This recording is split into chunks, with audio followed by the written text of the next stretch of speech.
Welcome to Oscillations.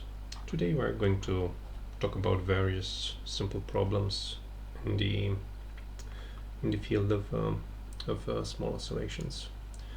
And we are going to begin with a one-dimensional system consisting of 2 points of mass m connected between three springs, the outer ones having the constants k and equilibrium lengths a, while the inner one, so this shouldn't be here, has the same equilibrium length and the constant 3 times k. And we are to find the eigenfrequencies and eigenmodes. So just to make a very rough sketch, we can consider something like a box where we have one spring connecting one mass point, then we have another spring connecting the second mass point, and we have a third spring going to the other wall of the box. So it's something like this. And then we can, for the two mass points, in each case we can begin by writing their coordinates relative to their equilibrium positions. So for the first particle, it's just the rest length of the spring plus some small variable eta, and for x2 we will have the rest length of the two springs, so 2 times a plus some small variable zeta. And starting from here, we can calculate the corresponding generalized velocities straight away, and we can calculate the kinetic energy, to which there corresponds the two-dimensional matrix, diagonal matrix given here. So this is very straightforward and simple. And in the case of the potential energy, we need to write Hooke's law for the three springs. So the first term and the third term correspond to the potential energy of the outer springs, and the middle term is just the potential energy of the corresponding middle spring. So this is all very easy to write down, and to this potential energy we can write the corresponding matrix here. So then the secular equation is again very easily calculated to the form here, and solving it is a very straightforward manner leading to the two frequencies here, omega plus, the squares of omega plus and omega minus. And again, to them we can immediately find the two eigenmodes, which correspond to an out of phase and then an in phase vibration of the two mass points. We can consider now the same setup, but we change the middle spring so that it has the same constant k as the same for first constant as the outer springs, and in addition we charge each mass with the amount q, and consider that the electromagnetic interaction between the charges takes place through Coulomb's law. In these new circumstances, we would like to find the secular equation. So it's one way to treat this is to begin by writing down the forces acting on each particle. So for the first mass, we have a force coming from Hooke's law, which is given by its interaction with the two springs, so with the outer and the middle spring, and then we also have the Coulomb interaction with the other mass point. So here I've just written, maybe I should be explicit with this. Let's see, we have the relative distance between the particles should be something like x2 minus x1, where x2 and x1 will be given by these by these expressions here. So in doing that, you should find the formula for Coulomb's law to be this one, and obviously the ratio, if you factor out the constant A, the rest length of the spring, you end up with something like this. So the small quantity, there's a small quantity x here given by zeta minus zeta divided by A. So this is the force acting on the first mass point. The force acting on the second mass point is again very similar. So you also need to be careful with the signs, right? So you need to be because both of these forces act along the same direction, but they can point in different ways along the direction. So you need to be careful with that when you write them down. But the point is that you want to find, to begin with, we want to find the equilibrium configuration of the system. So we would like to find the position of these particles where the vector sum of the forces vanishes. So putting the condition that F1 plus F2 goes to is equal to 0, you end up with the conclusion that this happens when the relative displacements of the two particles are connected through this formula. So one is equal with minus the other. And then if we want to find the value explicitly, we can evaluate let's say F1 for one of these values, and we want it to be equal to 0, and then using a Taylor expansion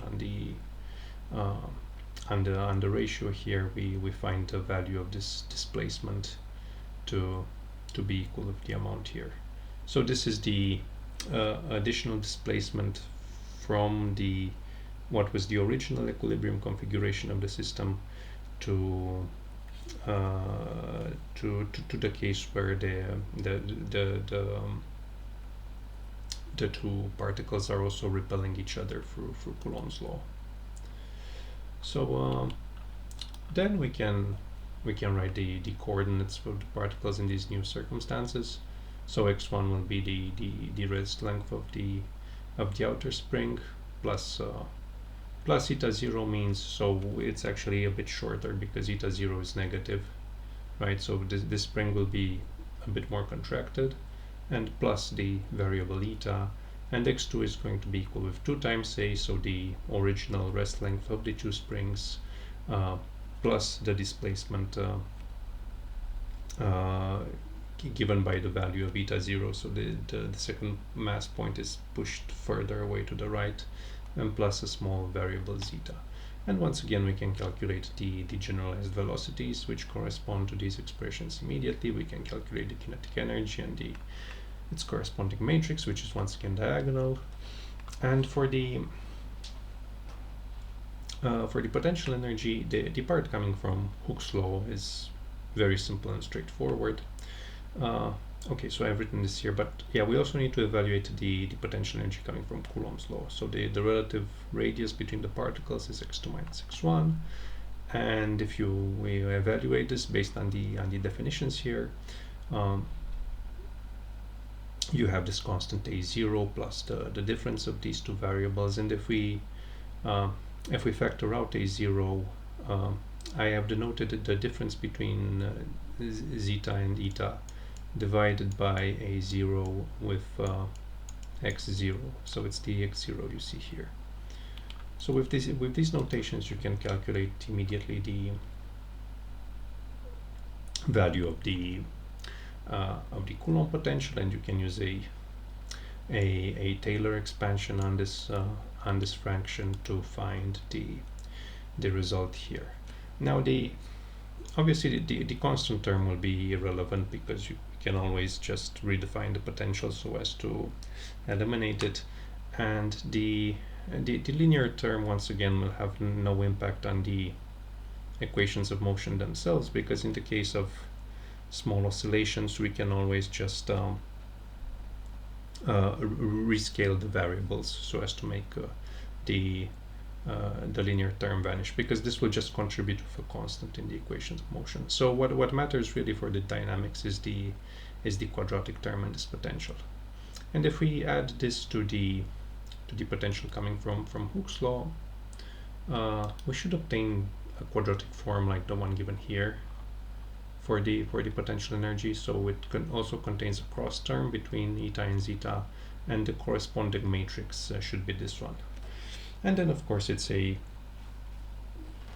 very simple and straightforward matter to find the secular equation, which if no mistakes were made, it should be the form given here.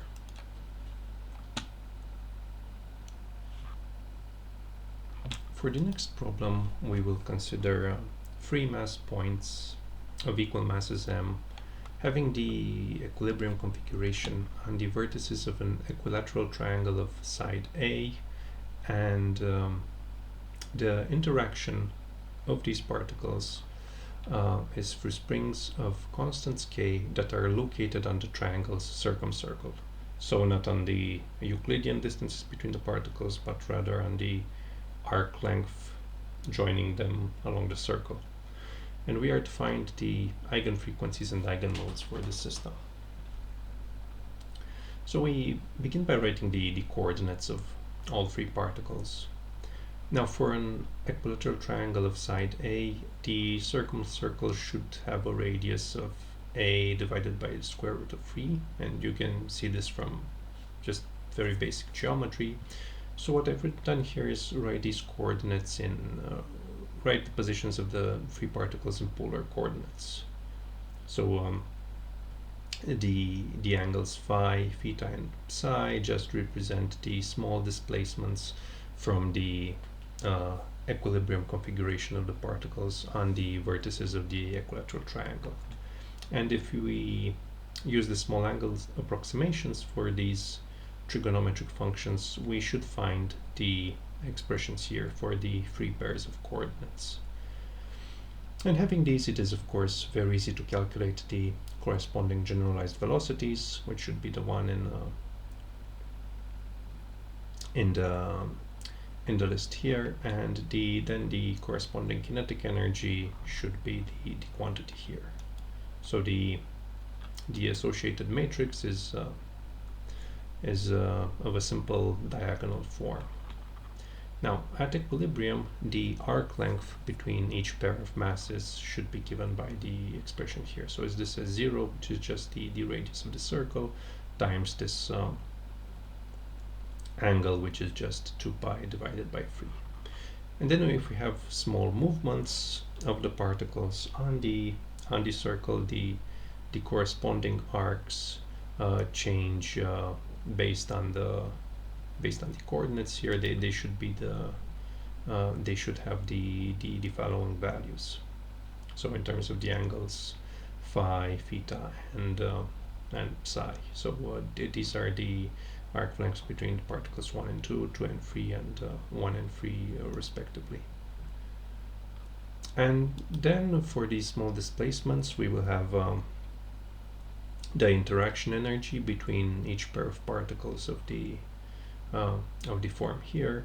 So the total potential energy matrix should be this thing if the evaluation was correct. So it's a fairly complicated interaction, but knowing these matrices, it is very straightforward to write down the secular equation, and we see that it factors out quite nicely and leads to the following eigenfrequencies. So we have a zero mode, which just corresponds to the rigid rotation of the triangle about an axis perpendicular to the plane.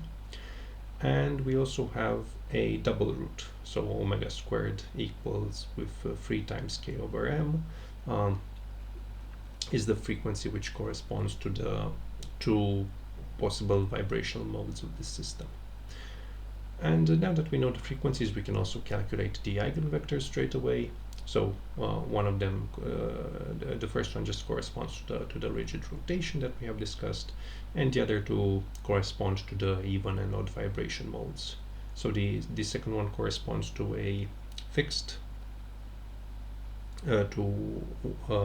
mass, and the other two moving in with their phases in opposition.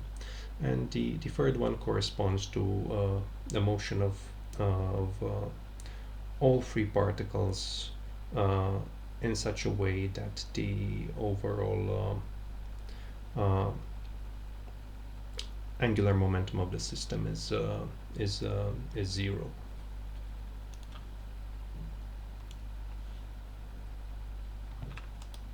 Some further interesting questions arise if we look at the way these results change if we alter the force constants of the springs or the masses of the particles a little bit. So we can, for instance, ask what happens if, to first order, we change the force constant of one of the springs by an amount delta k. So in this case, the kinetic energy is unaffected, and for the potential energy matrix, I have assumed here that the spring that is changed is the one connecting particles 2 and 3.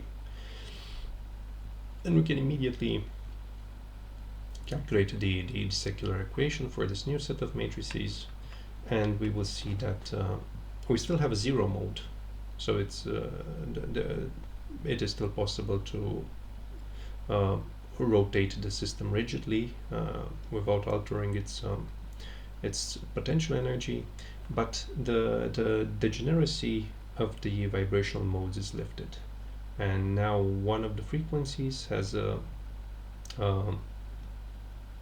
slightly larger value given by this small change in the force constant of the spring, but the eigenmodes themselves are completely unaffected, so they correspond to exactly the same kind of motion. And we can also look at the situation where we let the springs be unaffected, but we change one of the masses by an amount delta m. So in this case, I have changed the mass of the first particle, so then the kinetic energy matrix looks like this. The potential energy is just as in the original configuration, nothing is changed there. And if we once again calculate the secular equation, we see that this time we once again have a zero mode, and for the degeneracy, one of the modes, and for the degenerate case, one of the frequencies ends up having a smaller value than the original degenerate value, so it's the one given here. And due to the change in mass for one of the particles, the normalization factors entering the eigenmodes change, but qualitatively they once again represent the same kind of motion. Now we will consider that the masses are allowed to vibrate freely around their equilibrium positions in the molecular plane. So they will interact with springs that go along the Euclidean distances joining them and not along the circumcircle of the equilateral triangle. So this is a fairly involved problem, and in the interest of this illustration, we are only going to look at the one particular kind of motion that is possible in the plane. So in particular, we want to find the frequency of the breathing mode. So the breathing mode will correspond to the case where the free angles are all zero. So the particles are initially at their equilibrium positions on the vertices of the triangle, and then they are displaced radially, each of them by an amount eta. So if we go back to the original representation of the coordinates here, this situation corresponds to what I've listed here, and so this is a straightforward evaluation, and then we can calculate the kinetic energy straight away and find of course the corresponding matrix will now be in fact a scalar. It will have a single element because I have reduced the problem effectively to a single degree of freedom, which is this displacement. So the kinetic energy tensor, if you will have a single component, which is the value here. And to first order in eta, we can write the relative distance between each pair of particles using the just the normal definition in Euclidean space, and we can, based on the coordinates listed here, we can evaluate this to first order in eta to find the approximate result here. So we are interested in an expansion of this radius only to first order, because then we need to square this in the potential energy. So we don't want higher order terms here, because the potential energy itself is cut at the second order. So all other quantities are assumed to be so small that they are completely negligible. So each radius will be given by this expression, and then the corresponding total potential energy should be to the quantity here, to which again there corresponds formally the matrix, which is just a scalar for this one-dimensional problem having the value here. And then the secular equation is evaluated straight away, and we find that the frequency of the breathing mode is the one shown here. Now we are going to look at some non-molecular systems, and the first example for this class of problems is the case of small oscillations for a double pendulum having equal lengths but unequal masses.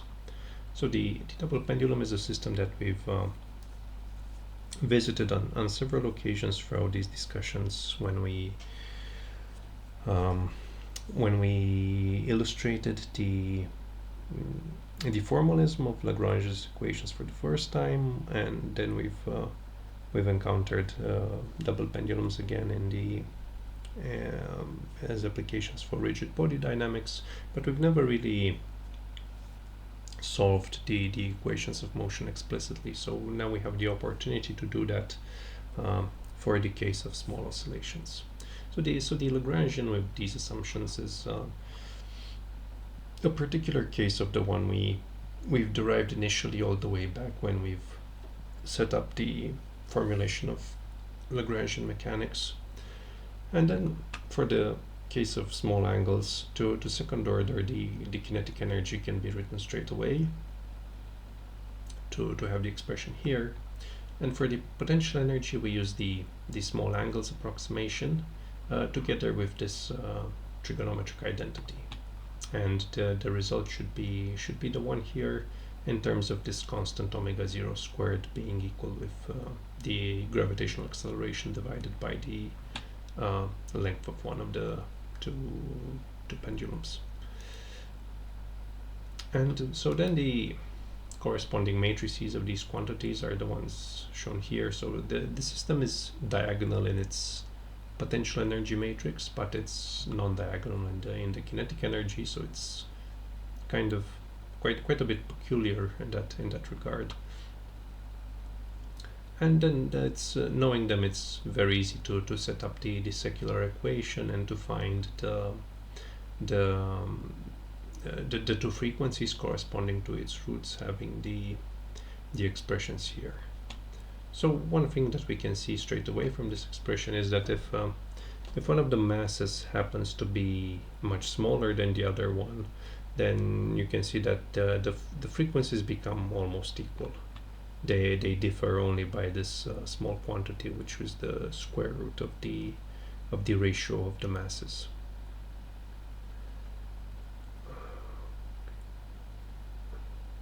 And for the general case, the eigenvectors corresponding to the two frequencies are the ones given here, and they correspond. One of them corresponds to motion where the two mass points are oscillating in phase, and the other one corresponds to the case where they are essentially oscillating in opposition to each other. Another interesting thing to note for this problem is that if the initial conditions are such that the lower mass is resting at equilibrium, and the first one is also at rest, but it's displaced by a small angle theta 0 from equilibrium, then applying the results 647 and 648 from the general development of the theory, we can immediately find the laws of motion for the two angles in terms of the corresponding frequencies of the two normal modes. And in terms of these frequencies, we can define an average frequency, which is just that, just their average, and we can define a smaller frequency, the delta omega, which is their difference divided by 2. And if we rewrite the laws of motion in terms of these quantities, we can cast them in a form where we can see that they are essentially one oscillation given by the average value of the two frequencies, modulated by a secondary oscillation having this much smaller frequency. So if we want, for example, if we want this cosine to vanish, we find that the period of this motion has to be of the form shown here. So what we see in effect from these expressions is that with a period tau given by this value, the upper mass is at equilibrium while the second mass is at maximum amplitude. And what we are exhibiting here is the phenomenon of beats for the particular system of the double pendulum. Another interesting problem is that if a uniform bar of length L and mass m, which is suspended by two equal springs of length b and constants k, at rest, each spring makes the angle theta 0 with the vertical, and we are to find the normal modes for small oscillations in the plane. So let's see if I can make a very rough sketch of this thing somewhere. So we have a horizontal surface, and to it we have attached two springs. Okay, this is terrible, but you get the idea hopefully. And they hold the endpoints of the bar here. So the bar will have the length L. Why is this so thick? I should be able to. Okay, let's. Hopefully now it will be easier to draw this. So this has the length L and mass m. These have lengths b at equilibrium. The constants are k, and at equilibrium we have an angle theta 0 to vertical. So it's the angle here is theta 0, and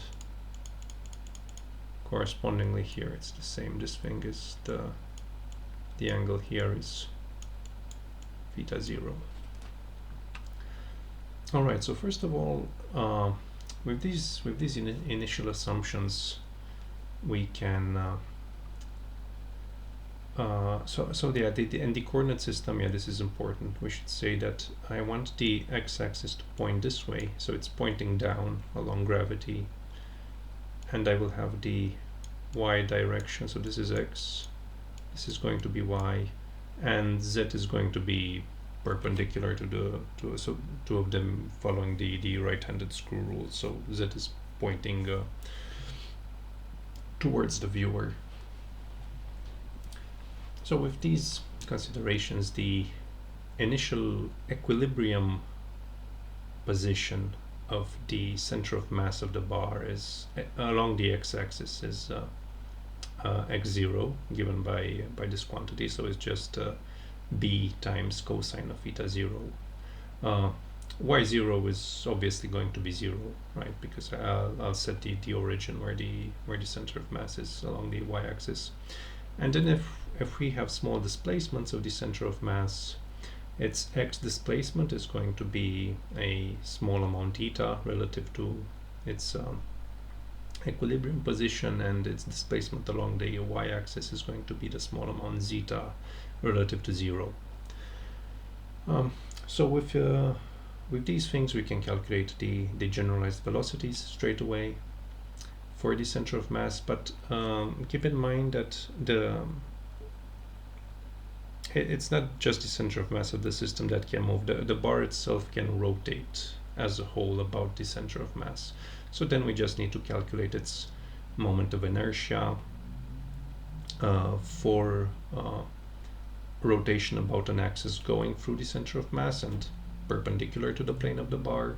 And this is done through the method that we have discussed extensively back in rigid body dynamics, and the moment of inertia should be the quantity here. So knowing this and these generalized velocities, we can write the kinetic energy straight away, and it will have the two terms which correspond to the motion of the center of mass in the x and y directions, and the term corresponding to the rotation of the bar as a whole about the center of mass. And to this kinetic energy there will correspond the matrix that I have written here. Let's see, can I still keep the diagram here in case it's helpful? So now the upper attachment points of the two springs are fixed along the y-axis at positions s1 and 2 equal of minus and plus L0. So if the origin of the system is here, let's just draw this axis. This is going to be minus L0, right? This is this way, minus L0, and this is going to be plus L0, right? And then the attachments to the bar, so the points of the springs that attach to the bar will be at the following coordinates, and these should follow straight away just through basic geometrical considerations for this small movement. So the coordinates will be x1 and y1 for the attachment point here, and respectively x2 and y2 for the attachment point here. And then the lengths of each spring, so the lengths during the motion, will be the quantities rho 1 and 2 corresponding to spring 1 and spring 2, given by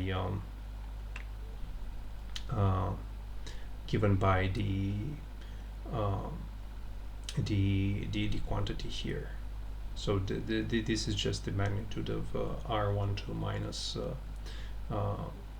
S12 respectively, where R is going to be the distance from the origin to the attachment point, and S12 is just the distance from this origin to the attachment point of the spring to the y-axis. And in order to evaluate this thing, we need, first of all, we need to see that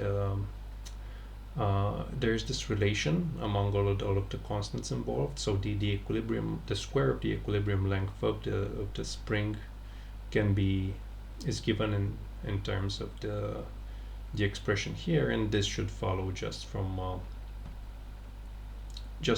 basic Euclidean geometry. And then if we work to first order in the small quantities eta, zeta, and phi, we can write the expressions for rho 1 and rho 2 to be the ones given here in terms of the cosine and sine of eta 0, which have these corresponding values. So let's see. The reason why we do all of this is, let me remove the diagram now. So we do all of this in order just to write the potential energy, the potential energy in terms of Hooke's law for each spring. So it's the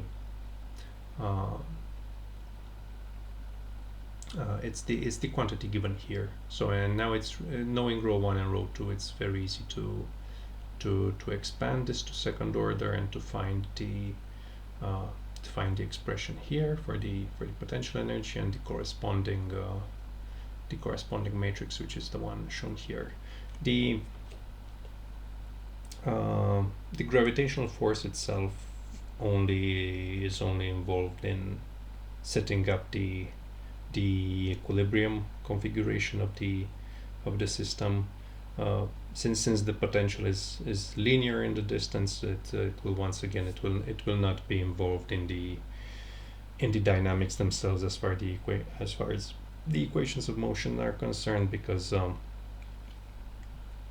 the constant terms can just be made to vanish by rescaling the variables. So knowing the matrices T and V, we can calculate we can write down the secular equation and immediately find the corresponding frequencies which are listed here. So we have a zero mode, and this would correspond to the situation where the bar moves in such a way such that the center of mass remains on the same level, so at the same x value, so the gravitational potential energy is unaffected, and it rotates about the center of mass in such a way that the lengths of the springs remain unaffected. So neither the gravitational potential nor the potential coming from Hooke's law are affected by this motion. And we have two other non-vanishing frequencies, which are the ones given here, and to them there correspond the following eigenmodes. So the first eigenvector is just the zero mode that we've mentioned, so no motion in the x direction, and in the y and phi directions we move in such a way so as to leave the lengths of the springs unaffected. Then the second mode just corresponds to the simple up and down oscillation of the bar, so it's just the center of mass moves exclusively along the x-axis. There is no motion in the y direction, and there is no rotation about the center of mass. And the third mode is going to be the one which is orthogonal to the other two. And interestingly enough, it too does not involve motion in the x direction for the center of mass, but it does involve motion in the y direction and a rotation about the center of mass.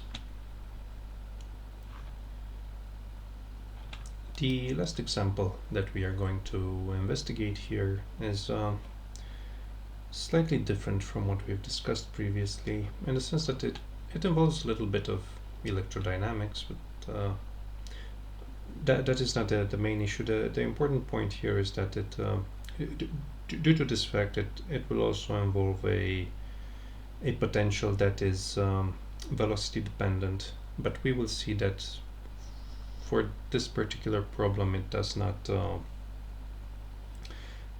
entail any substantial complications or drastic changes from the approach that we have used this far. So the problem in question is that of a particle in an isotropic three-dimensional harmonic oscillator potential which has the natural frequency omega 0 squared. So this is its resonant frequency.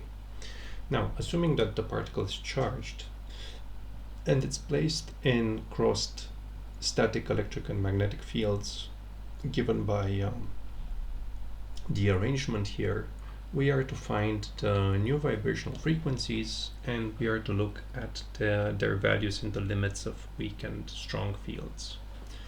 So before we apply the electromagnetic fields, we can write down the kinetic and potential energy for the simple three-dimensional harmonic oscillator, and we immediately write down their corresponding matrices, and we solve the secular equation to find the expected result, namely that the frequency omega 0 squared equal with k over m is a triple root.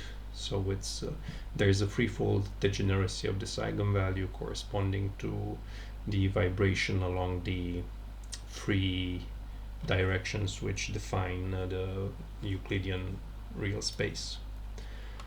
Now, if we apply the electric and magnetic fields, we need to write down their corresponding potentials. So the electric field E follows as the anti-gradient of a potential, which is given by this expression, and the magnetic field, so the electric field is pointed, I've chosen to point it along the y direction, the magnetic field points along the z direction, and it is given by the rotor of the vector potential having the expression here. So these two functions will satisfy the corresponding field equations. Now, we want first of all to find the new equilibrium position of the particle. Before the fields are turned on, it is assumed that the equilibrium position is just at the origin of the coordinate system. But now, if we look particularly along the y direction, the equilibrium position will be given by the vanishing effect of the combined electric and elastic force.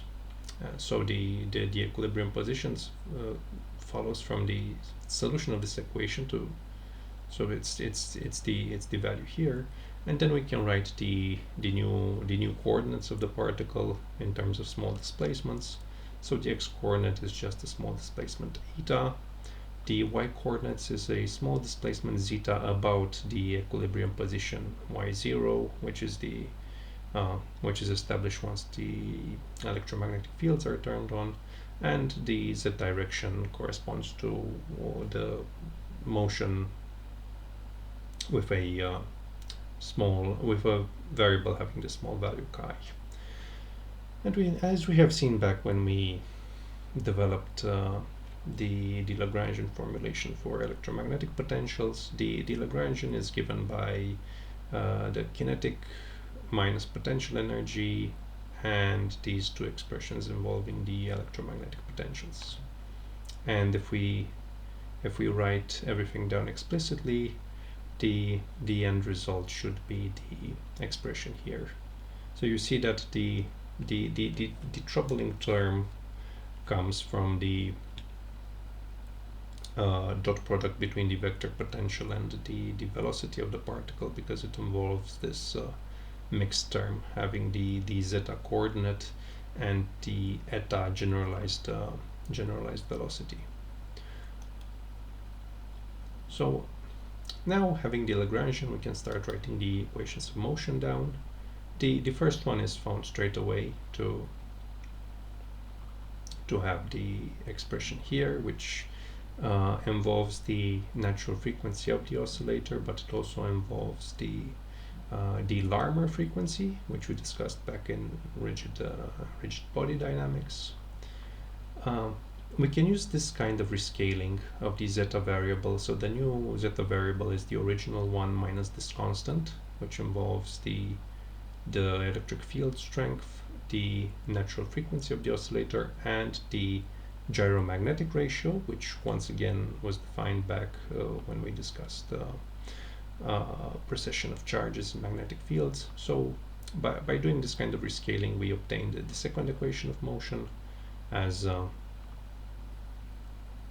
having the expression here. So it's very similar to the previous one. And the third equation describes simple harmonic motion in the dz direction. Now, the idea is that, so the solution here is trivial. There's nothing to be concerned about. This is just the normal harmonic motion at the original natural frequency of the oscillator. But for the two coupled equations, we can look for general solutions of this form. So eta and zeta are oscillatory functions of unknown frequency omega and having two scaling factors c and c prime. So if we plug these in the equations and work things out, the corresponding secular equation should be the one given here. And if we solve it explicitly, we should find the corresponding frequencies here, omega plus and minus squared. So you can see that these frequencies are given in terms of the natural frequency of the oscillator and the Larmor frequency for the precession of a charge in the magnetic field. And now if we look at the suggested limits, we see that in the weak field limit we are assuming that the Larmor frequency is much smaller than the natural frequency of the oscillator, and then the net effect of of the presence of these electromagnetic fields is that the degeneracy is shifted in the xy plane. So we see that the frequencies for motion along these directions are no longer degenerate, but rather they are shifted by this small quantity. And if we look at the strong field limit, namely the case where the Larmor frequency is much larger than the natural frequency, then we can evaluate the new values of the frequencies by expanding this expression up to 4/4 in the ratio omega 0 to omega L. And we will obtain the two values here that are quite different. So one of them will be much larger than the other one. In summary, we have studied simple problems in small oscillations, including linear arrangements of particles and springs, planar triatomic molecules, the double pendulum, a rod suspended by springs, and a charged particle moving in a harmonic oscillator potential together with crossed electric and magnetic fields.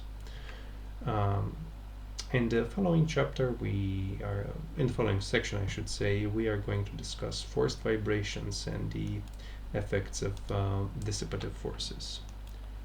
So, with all that being said, I want to thank you very much for watching. I hope you found the discussion worth your time, and I will catch you later. Goodbye.